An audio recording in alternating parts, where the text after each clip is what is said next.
Bonjour. Il y a un peu plus d'un mois, notre gouvernement a fait un décret entraînant la fermeture des lieux de culte. Donc, du jour au lendemain, les chrétiens n'ont plus la liberté de se rassembler pour adorer le Seigneur, pour s'encourager les uns les autres, pour prier, pour étudier la Bible. Que faire dans ce temps-là? La plupart des chrétiens, la plupart des églises se sont soumis sans rien dire à ce décret-là. Ils ont simplement cessé de se rassembler. Mais est-ce que c'est vraiment la bonne position à prendre? Moi, depuis le début, je suis pas vraiment en paix avec ça. Donc, j'ai pris le temps de prier, de réfléchir, d'étudier la parole à ce sujet-là. Et j'aimerais vous partager le fruit de mes réflexions, mes prières. On n'est pas obligé d'être d'accord, mais c'est bon des fois au moins d'entendre un autre point de vue.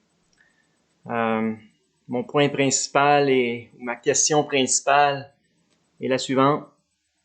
Quand les décrets du gouvernement nous empêchent d'être et de faire ce que Dieu veut.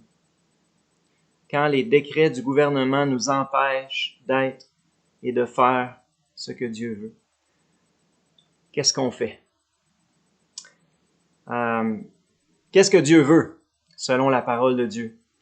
Eh bien, premièrement, je suis convaincu que Dieu veut qu'on se rassemble. C'est très simple, ce que j'ai à vous dire aujourd'hui. Dieu veut qu'on se rassemble. Jésus a dit dans Matthieu 16, 18, « Je bâtirai mon église ». Le mot église, c'est ecclésia. Ça signifie mon assemblée ou mon rassemblement. Donc, par définition, l'église est un rassemblement. Une église qui cesse de se rassembler, cesse, du moins pendant cette période-là, d'être une église. Parce qu'une église, par essence même, par définition, est un rassemblement. Vous connaissez bien Hébreux 10, 25. « N'abandonnons pas notre assemblée ou notre rassemblement, comme c'est la coutume de quelques-uns, mais exhortons-nous ou encourageons-nous réciproquement, et cela d'autant plus que vous voyez s'approcher le jour. » La Bible nous commande de ne pas abandonner notre assemblée, de ne pas cesser de se rassembler. C'est un commandement de la parole. Dans Matthieu 18, 20, Jésus a dit, « Là où 2 ou 3 sont assemblés en mon nom, je suis au milieu d'eux. » Wow! C'est encore là la définition d'une église chrétienne, c'est d'être assemblé en son nom, au nom de Jésus, autour de lui, et il promet d'être au milieu de nous. Les premiers chrétiens nous ont donné l'exemple dans un contexte plutôt hostile. Les dirigeants politiques n'étaient pas vraiment en harmonie avec les chrétiens, mais pourtant on lit dans Actes 2, 42 qu'ils persévéraient dans l'enseignement des apôtres. Et la deuxième chose, dans la communion fraternelle. Les premiers chrétiens persévéraient dans la communion fraternelle. Au verset 46 du même chapitre, ils étaient chaque jour tous ensemble, assidus au temple. Ils rompaient le pain dans les maisons et prenaient leur nourriture avec joie et simplicité de cœur. Tous ensemble, chaque jour, dans leur cas, ils se réunissaient au temple et dans les maisons. Donc encore là, c'est un contexte hostile. Les dirigeants politiques étaient loin d'être pour les chrétiens, mais les chrétiens persévéraient dans la communion fraternelle, malgré ça. Acte 11, 26, pendant toute une année, ils se réunirent aux assemblées de l'Église. Ils enseignèrent beaucoup de personnes. On nous parle de Paul et Barnabas à Antioche. C'est là que pour la première fois, les disciples furent appelés chrétiens. Donc, ils se réunissaient sur une base régulière aux assemblées de l'Église. Acte 27, le premier jour de la semaine, nous étions réunis pour rompre le pain à Troas. On voit les premiers chrétiens qui se réunissaient, dans ce cas-là, pour rompre le pain. 1 Corinthiens 14, 26. Que faire? Que faire donc, frères, lorsque vous vous assemblez? Les uns ou les autres parmi vous ont-ils un cantique, une instruction, etc. Que tout se fasse pour l'édification. Que faire lorsque vous vous assemblez? Donc, la parole de Dieu est très claire. Elle prend pour acquis que les chrétiens vont se rassembler. Dieu veut qu'on se rassemble. Il y a beaucoup d'images dans la parole, encore là, pour illustrer ce qu'est une église locale. Et une image importante, c'est l'image du troupeau de brebis qui suivent le bon berger. Nous sommes le troupeau de Dieu. Jésus dit dans Jean 10, 14, « Je connais mes brebis et elles me connaissent, comme le Père me connaît et comme je connais le Père. Et je donne ma vie pour mes brebis. J'ai encore d'autres brebis qui ne sont pas de cette bergerie. Celles-là, il faut que je les amène. Elles entendront ma voix. Il y aura un seul troupeau, un seul berger. Nous sommes le troupeau de Dieu. » Et par définition, encore là, un troupeau, c'est un rassemblement de brebis, n'est-ce pas? Si les brebis restent chacune chez elles, si les brebis sont dispersées, ça ne forme plus un troupeau. Donc, pour être le troupeau du Seigneur, il faut se rassembler autour du berger. Il faut que les brebis se rassemblent. Acte 20, 28, Paul s'adresse aux anciens d'Éphèse. « Prenez donc garde à vous-même et à tout le troupeau sur lequel le Saint-Esprit vous a établi évêque, pour paître l'Église de Dieu qu'il s'est acquise par son propre sang. » L'Église de Dieu, c'est le troupeau de Dieu. Et les anciens, les pasteurs sont appelés à veiller sur ce troupeau-là. Par définition, c'est un rassemblement de brebis. Encore là, 1 Pierre 5, verset 2, « Paissez le troupeau de Dieu qui est sous votre garde. » Dieu demande aux anciens, aux pasteurs, de prendre soin des brebis. Et il faut qu'ils se rassemblent, ces brebis-là, pour que les anciens, les pasteurs, puissent en prendre soin. La Bible enseigne aussi que nous sommes le temple de Dieu. L'Église, c'est le temple de Dieu sur la terre. 2 Corinthiens 6, verset 16, « Nous sommes le temple du Dieu vivant. Comme Dieu l'a dit, « J'habiterai et je marcherai au milieu d'eux. Je serai leur Dieu et ils seront mon peuple. » Dieu habite d'une façon spéciale au milieu de son peuple lorsqu'il s'assemble. Nous sommes son temple. Il marche au milieu de nous, au milieu des chrétiens qui se rassemblent. Éphésiens 2, 20, « Vous avez été édifiés sur le fondement des apôtres et des prophètes. Jésus-Christ lui-même étant la pierre angulaire. En lui, tout l'édifice bien coordonné s'élève pour être un temple saint dans le Seigneur. En lui, vous êtes aussi édifiés pour être une habitation de Dieu en esprit. » On a la même idée. On est un édifice spirituel qui est supposé d'être bien coordonné, bien assemblé ensemble pour former un temple saint, une habitation de Dieu en esprit, un temple spirituel. Encore là, pour remplir cette fonction-là, il faut que les chrétiens s'assemblent. Pierre est d'accord avec ça. 1 Pierre 2, verset 4. « Approchez-vous de lui, Jésus, pierre vivante, rejetée par les hommes, mais choisie et précieuse devant Dieu. Et vous-même, comme des pierres vivantes, édifiez-vous pour former une maison spirituelle, afin d'offrir des victimes spirituelles agréables à Dieu par Jésus-Christ. » Pierre nous exhorte à nous rassembler autour de Jésus, nous édifier comme des pierres les unes sur les autres pour former une maison spirituelle afin d'apporter à Dieu des offrandes spirituelles, des sacrifices de louange, d'action de grâce, entre autres. Dieu veut qu'on se rassemble. Une autre image très importante, c'est l'image du corps. Romains 12, verset 5. « Nous qui sommes plusieurs, nous formons un seul corps en Christ et nous sommes tous membres les uns des autres. » 1 Corinthiens 12, versets 21 à 27. « L'œil ne peut pas dire à la main, je n'ai pas besoin de toi, ni la tête dire aux pieds, je n'ai pas besoin de vous. Mais bien plutôt les membres du corps qui paraissent être les plus faibles sont nécessaires. Et ceux que nous estimons être les moins honorables du corps, nous les entourons d'un plus grand honneur. Ainsi, nos membres les moins décents reçoivent le plus d'honneur, tandis que ceux qui sont décents n'en ont pas besoin. Dieu a disposé le corps de manière à donner plus d'honneur à ce qui en manquait, afin qu'il n'y ait pas de division dans le corps, mais que les membres aient également soin les uns des autres. Si un membre souffre, tous les membres souffrent avec lui. Si un membre est honoré, tous les membres se réjouissent avec lui. Vous êtes le corps de Christ et vous êtes ses membres, chacun pour sa part. » Un corps, par définition, c'est un rassemblement de membres. Il faut que les membres soient ensemble. Bien sûr, nous sommes liés ensemble spirituellement, je comprends ça. C'est premièrement une union spirituelle qui fait de nous le corps de Christ, mais ça se vit dans la pratique. Et dans la pratique, on a besoin les uns des autres, c'est ce qu'on vient de lire.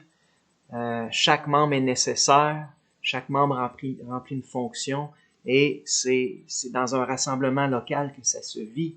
Si les chrétiens cessent de se rassembler, eh bien, ils cessent d'être ce que Dieu veut que nous soyons, un corps. Entre autres, il veut qu'on entoure les membres les plus faibles, les plus vulnérables, qu'on les entoure de plus d'attention, plus d'honneur. Il veut que les membres aient également soin les uns des autres. Et là, on va s'étendre là-dessus dans quelques minutes.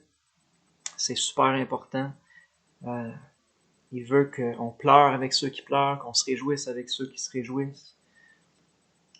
Dieu veut qu'on se rassemble, qu'on prenne le sens même du mot Église, qu'on prenne l'image.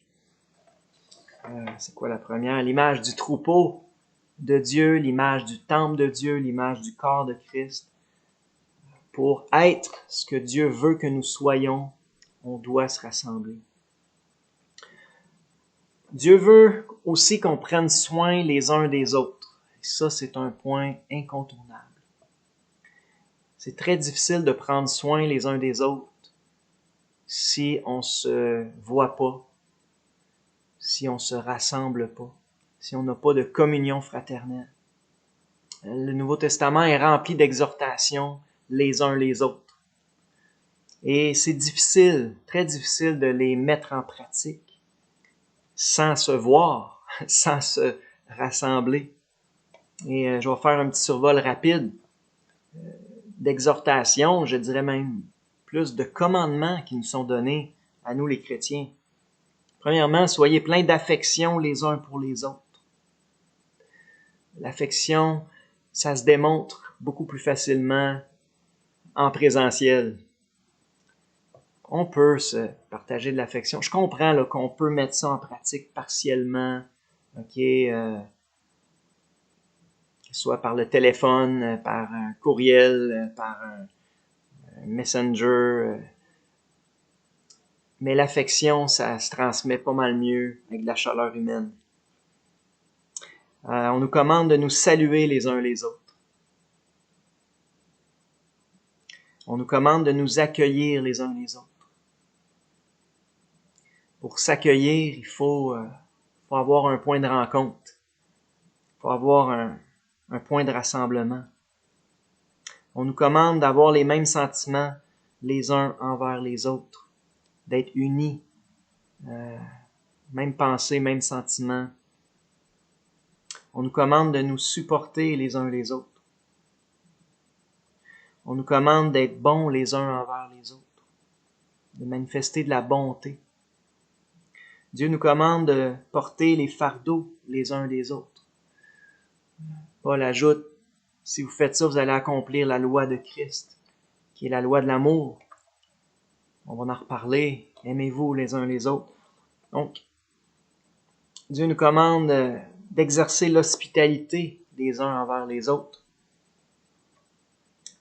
de se recevoir dans nos maisons. Dieu nous commande d'être serviteurs les uns des autres, de nous servir. C'est difficile de se servir si on ne se voit pas, si on ne se rassemble pas. Dieu nous commande de veiller les uns sur les autres. Car là, c'est difficile de vraiment veiller sur nos frères et sœurs si on ne les voit pas. Dieu nous commande de nous exhorter les uns les autres, de nous encourager les uns les autres, de nous consoler les uns les autres. On peut le faire partiellement, par le téléphone, par le courriel, par Messenger. Mais c'est tellement plus efficace en chair et en os, avec de la chaleur humaine. C'est ce que Dieu veut. Dieu veut qu'on s'instruise les uns les autres par la parole de Dieu. Dieu veut qu'on s'édifie les uns les autres, qu'on se construise. Pour faire ça, il faut se rassembler.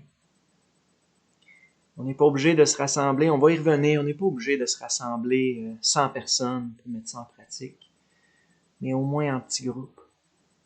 au moins en petits groupes. Et c'est vraiment mon encouragement aujourd'hui que j'ai à cœur, c'est très simple, là. Je vous encourage à vous réunir en petits groupes dans les maisons pour pouvoir mettre ça en pratique, tout ce que je viens de citer rapidement, pour pouvoir vous aimer les uns les autres, vous encourager, vous édifier, vous consoler, etc. Prendre soin les uns des autres. Il faut se voir pour pouvoir prendre soin les uns des autres. Jésus a dit dans Jean 15, verset 12, « C'est ici mon commandement principal, qui résume toutes les autres. Aimez-vous les uns les autres comme je vous ai aimé. »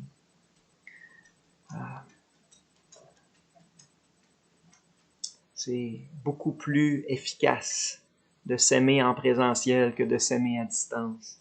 Vous le savez, vous l'avez tous expérimenté. Donc Dieu veut qu'on se rassemble pour être ce qu'il nous appelle à être, pour faire ce qu'il nous demande de faire, ce qu'il nous commande de faire. Et Dieu veut aussi qu'on ait les mêmes priorités que lui. Et ça, c'est une très bonne question à se poser. C'est quoi les priorités de Dieu? Sa priorité, c'est que personne pogne la COVID, que personne tombe malade. Est-ce que c'est ça? Je pense pas. Une des priorités qui est claire pour Dieu dans la parole, c'est qu'on fasse des disciples. C'est la grande mission qu'il nous a laissée. La formation de disciples. Matthieu 28, verset 19. « Allez, faites de toutes les nations des disciples, les baptisant au nom du Père, du Fils et du Saint-Esprit, et enseignez-leur à observer tout ce que je vous ai prescrit. » Dieu veut qu'on fasse des disciples, qu'on les baptise. Encore là, bien difficile de baptiser du monde si on les voit pas. Qu'on leur enseigne à suivre le Seigneur, à mettre en pratique sa parole. C'est tellement plus efficace, en chair et en os. Bien sûr, ça peut se faire à distance. Et merci Seigneur pour la technologie. Merci Seigneur parce qu'on peut écouter des enregistrements de messages. On peut même avoir des réunions virtuelles sur Zoom. Mais pour faire des disciples, c'est tellement plus efficace en présentiel. Philippiens 3, 17. « Soyez tous mes imitateurs, frères, et portez les regards sur ceux qui marchent selon le modèle que vous avez en nous. » Une des façons très importantes de faire des disciples, c'est par l'exemple, en observant les autres.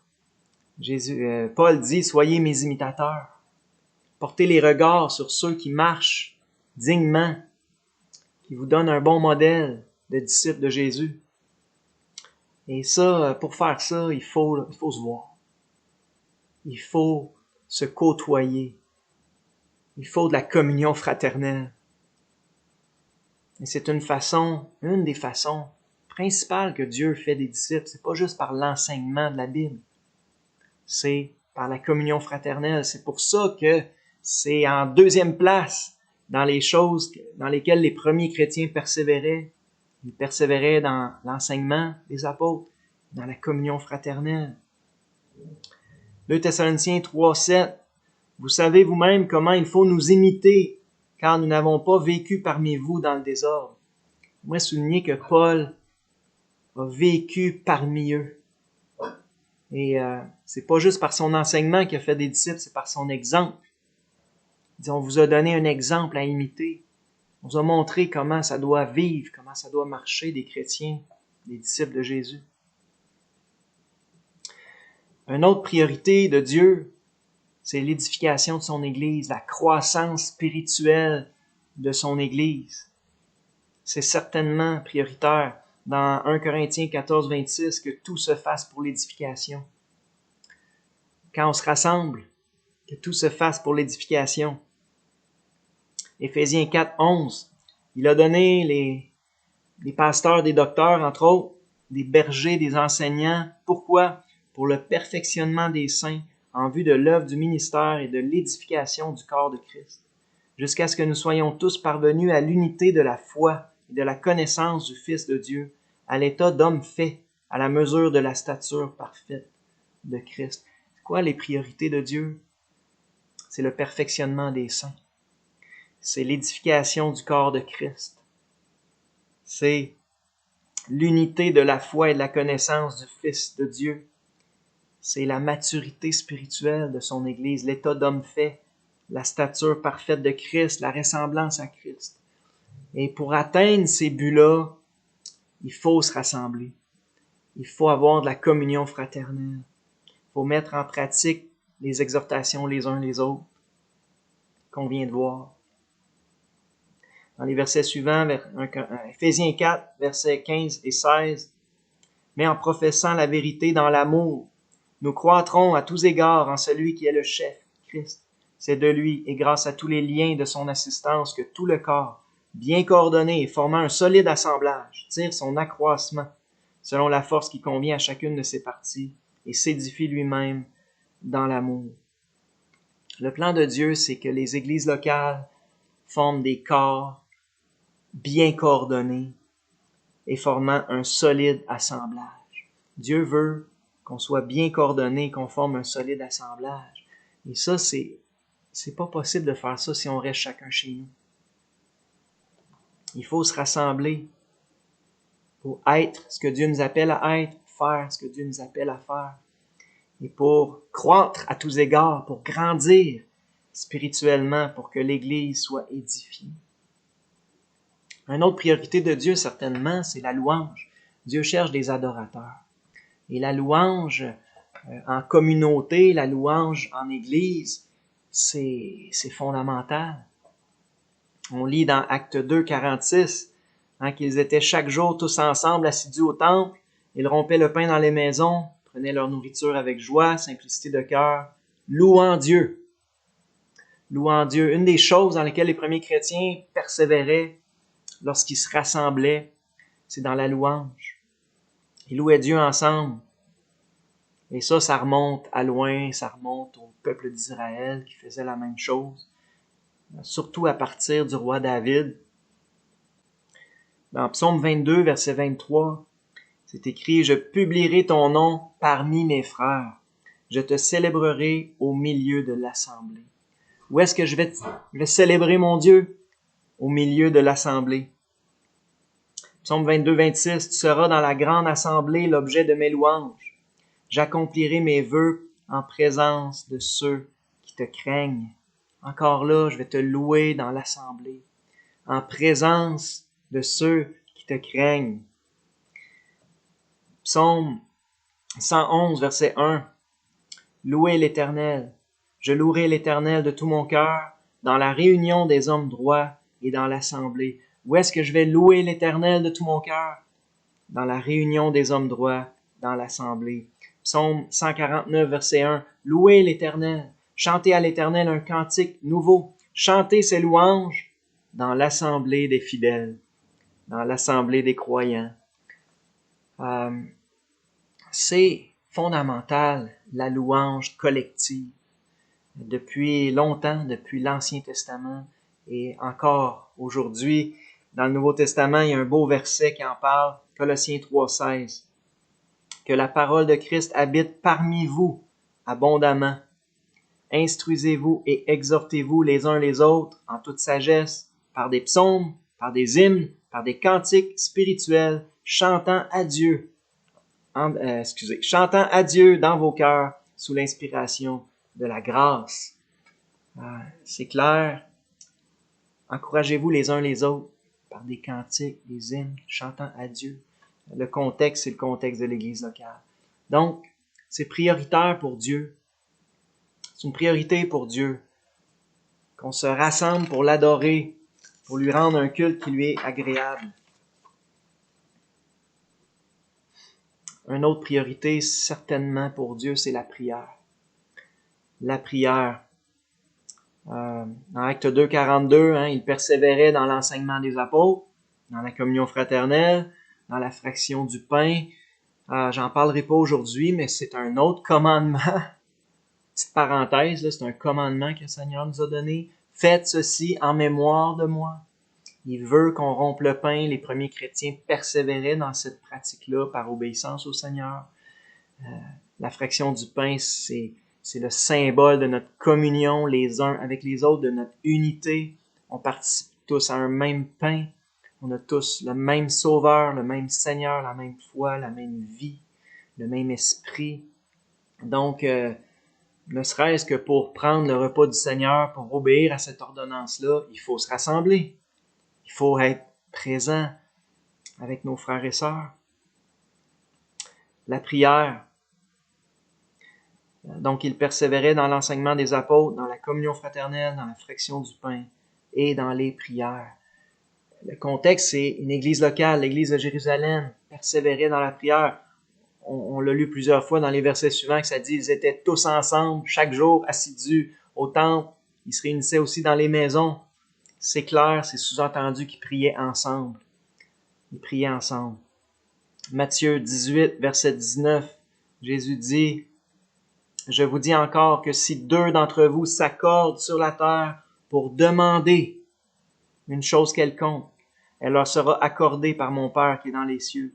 Car là où 2 ou 3 sont assemblés en mon nom, je suis au milieu d'eux. » Jésus nous encourage à nous réunir pour demander.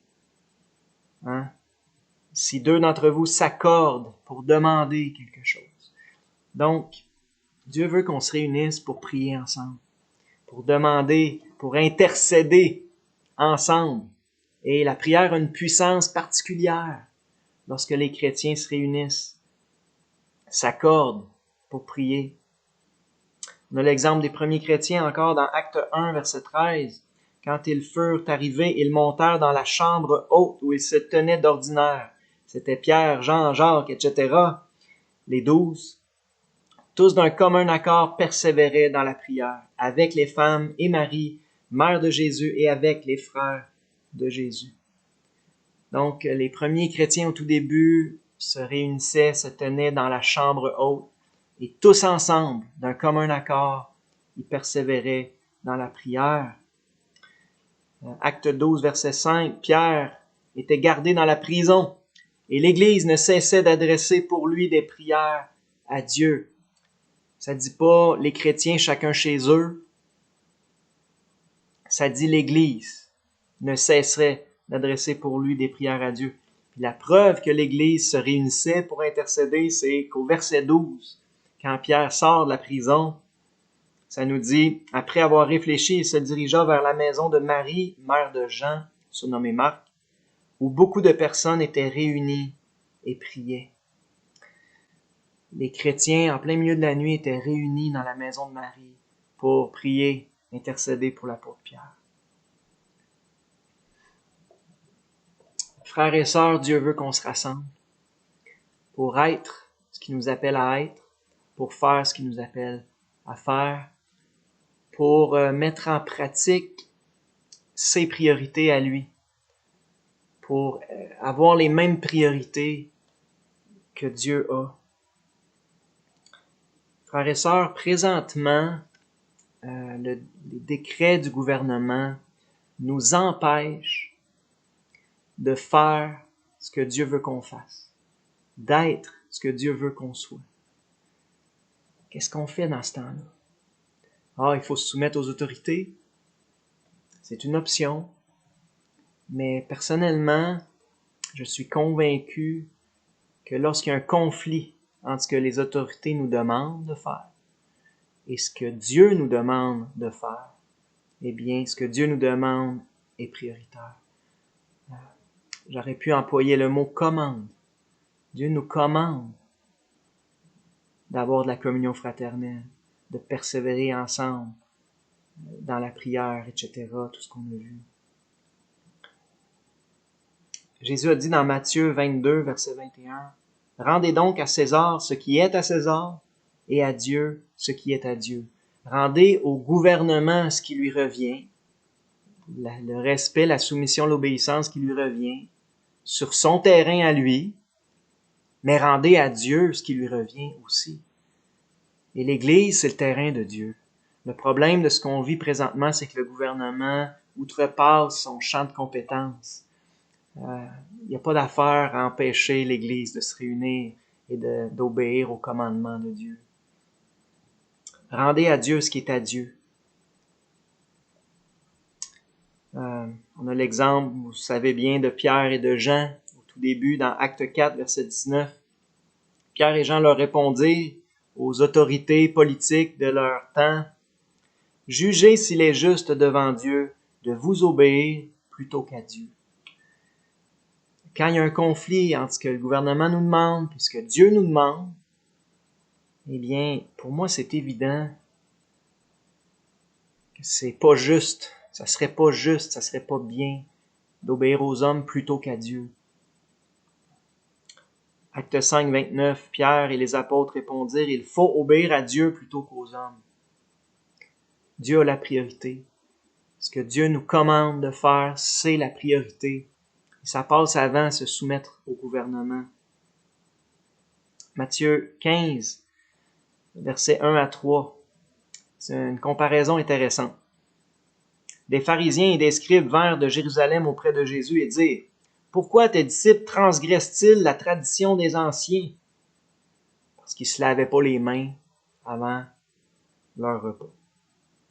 Jésus leur répondit, « Et vous, pourquoi transgressez-vous le commandement de Dieu au profit de votre tradition? » Un peu plus loin, Jésus leur dit, verset 6, « Vous annulez ainsi la parole de Dieu au profit de votre tradition. » Je trouve que c'est une comparaison intéressante. Remplacer la tradition des anciens par les décrets du gouvernement. Pourquoi les disciples de Jésus transgressent-ils les décrets du gouvernement? Jésus répond, « Et vous, pourquoi transgressez-vous les commandements de Dieu au profit des décrets du gouvernement? Vous annulez ainsi la parole de Dieu au profit des décrets du gouvernement. » Comprenez-vous l'idée?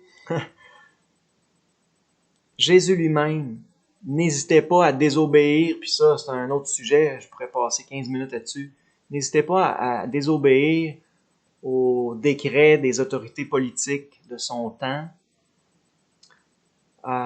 pour plaire à Dieu, pour faire la volonté de son Père.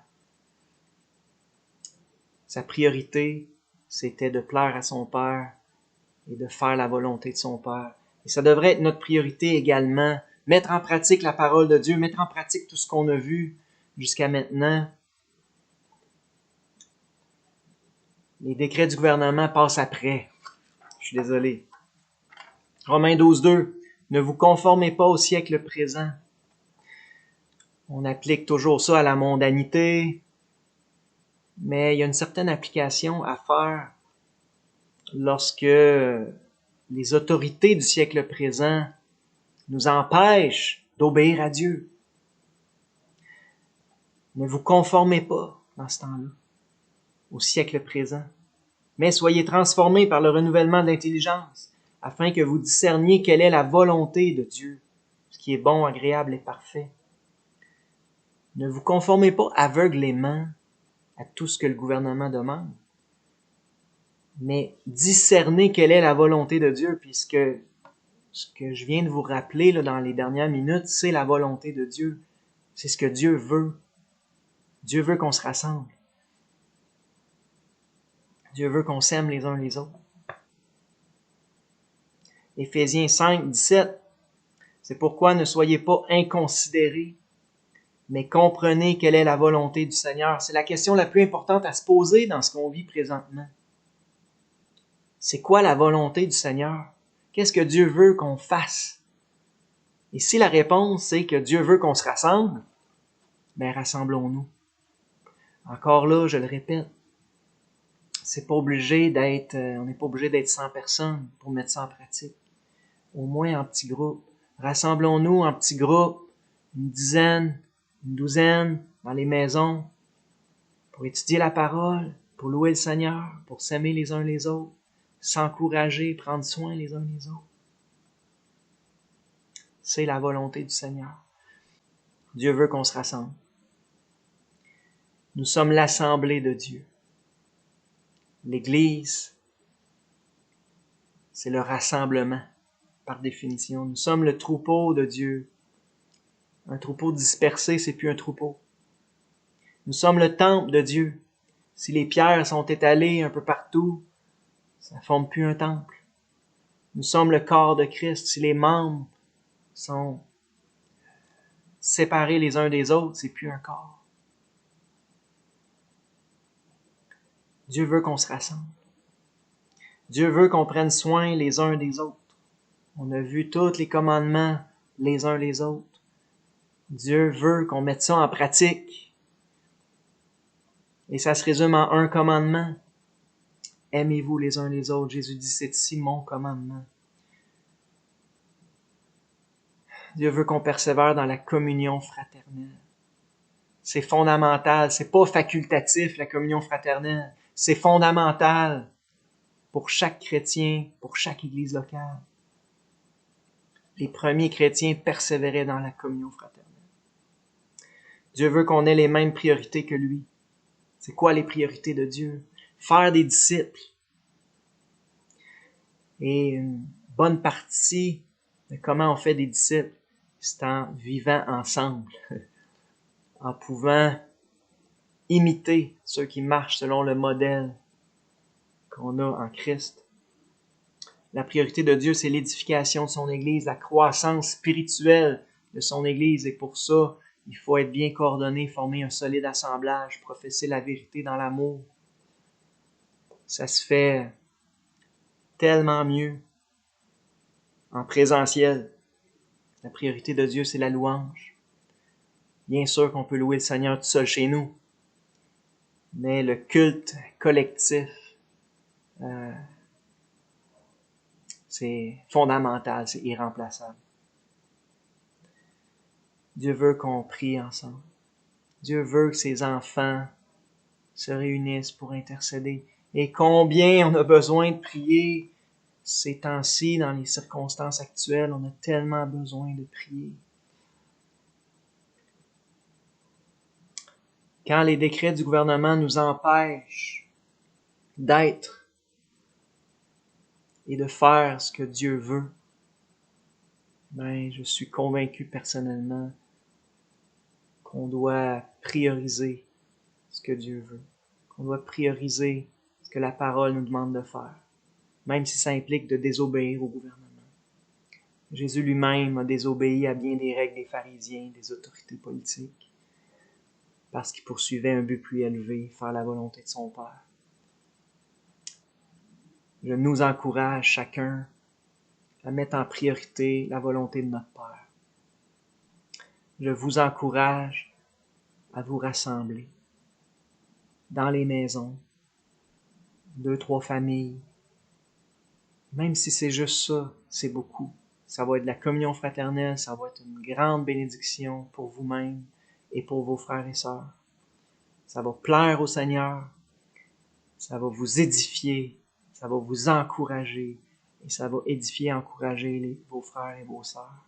Rassemblez-vous dans les maisons, discrètement, faut pas chercher le trouble, faut pas chercher la provocation, mais juste de continuer de mettre en pratique ce que la parole nous demande, peu importe les décrets du gouvernement. Que Dieu vous bénisse. J'espère que ce petit vidéo va porter de bons fruits. C'est vraiment ma prière. Amen.